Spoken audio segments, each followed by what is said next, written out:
Hello বন্ধুরা, good morning সকলকে। দেখো সকালে একবার পর্ব হয়ে গেছে রান্নার। যেহেতু রনি সকালে খাবার নিয়ে যায়, ওরটা রান্না করে নিয়ে তারপরে এখন পরিষ্কার করে নিচ্ছি নেক্সট রান্না বান্নার প্রস্তুতি নেওয়ার জন্য। ঘুম থেকে উঠে আজকে তাড়াতাড়ি সব কাজ ছেড়ে নিয়েছি, রনিকে রান্নাবান্না করে দিয়ে দিয়েছি। এখন আমাদের খাবারের জোগাড় করতে হবে।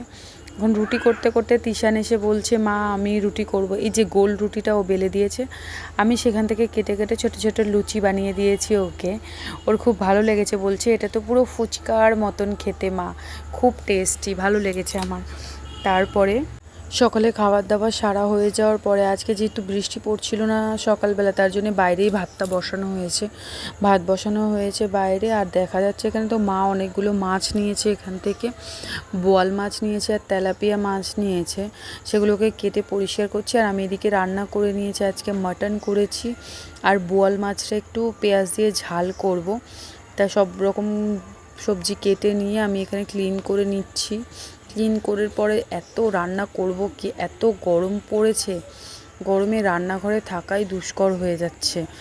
যা হোক, রান্নাঘরে না থাকতে পারলেও কিছু করার নেই। মেয়েদের এই কষ্টটা কেউই বোঝে না। যতই গরম হোক, যতই শীত হোক, যতই যাই হোক না কেন, তাদেরকে রান্না করতেই হবে। আমার মতন যারা যারা রান্না করো তারা একমত হলে জানিও তো রান্নাঘরে কীরকম কষ্ট ফিল করো। কারণ সেখানে কোনো পাখা থাকে না, এসি থাকে না, কিছুই না। নর্মালি তোমাকে রান্না করতে হয় গরম চুলার সামনে।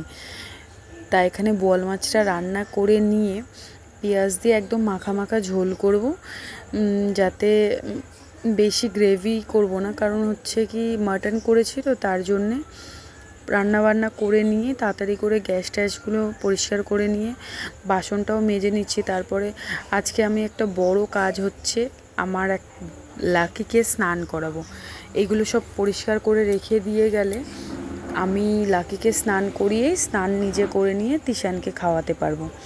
সব পরিষ্কার করে গেলে তাহলে আর ঝামেলা থাকবে না। না হলে লাকিকে স্নান করাতে করাতে আমি তো পুরো ভিজে যাই। তার জন্যে লাকিকে স্নান করার আগেই সব করে নিই। লাকির খাবারটাও বেড়ে নিয়েছি, নিয়ে আমি এখানে লাকিকে ডাকতে যাচ্ছি। আজকে এবার লাকিকে আমার ঘরে যে বন্ধ করে রেখেছে, সে আজকে পাখাই চালায়নি। এই যে লাকিকে স্নান করাতে গিয়ে সবসময় মানে স্নান করে উঠেই ওর খিদে পেয়ে যায়, তো সবসময় ভাতটাকে বেড়ে অন্য জায়গায় রেখে দিই। কিন্তু আজকে কি হয়েছে, ও দেখে ফেলেছে ভাতটা বেড়ে রেখেছি যে, ও তার জন্যে পালাচ্ছে এখানে। ভাতটা বেড়ে রেখেছি সেটা খাবে বলে সব চলে যাচ্ছে, স্নান করাতে দিচ্ছে না। আমি দেখো ওরম ধরেছি বলে তিশানও ওকে চাকিয়ে ধরেছে।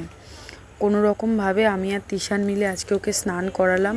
স্নান করিয়ে আর মুছতে দেবে না, এবারও পালাবে। দেখো গায়ে উঠে গিয়ে আমারকে একাকার অবস্থা হয়ে যাচ্ছে। আমি তো পুরো আজকে স্নান হয়ে গেছি, এখনও আর থাকবে না। দেখো কি হারে দৌড়ে ও খাওয়ার জন্যে যাবে, গিয়েই ও আগে নিজের ভাতটা খেতে শুরু করে দিয়েছে। আমি পুরো ঠান্ডা করে রেখে এসেছি ভালো করে, যাতে ও এসেই খেতে পারে। এখানে ও দেখো পেতে দিয়েছে টাওয়াল, ভালো করে গাটা পর্যন্ত ঝাড়েনি। ওকে গা মুছিয়ে দিতে হয় না, একটুকুনি মুছে দিলে ও নিজে নিজে গা ঝেড়ে নিয়ে পরিষ্কার হয়ে যায়। লাকির খাওয়া হয়ে গেছে, আমরাও খাওয়া দাওয়া হয়ে গেছে। বিকেলবেলা উঠে প্রতিদিনই এটা হয়, তিশান ঘুম থেকে ওঠার আগেই লাকি ঘুম থেকে উঠে যায়। এবার তিশান যদি ঘুম থেকে উঠে যায়, লাকি ওকে আদর করতে আসবেই। তিশানকে সন্ধ্যাবেলা দুধ বিস্কুট দিয়ে দিয়েছি। এখন এত অবধি, দেখা হবে কালকে নতুন একটা ভিডিওতে।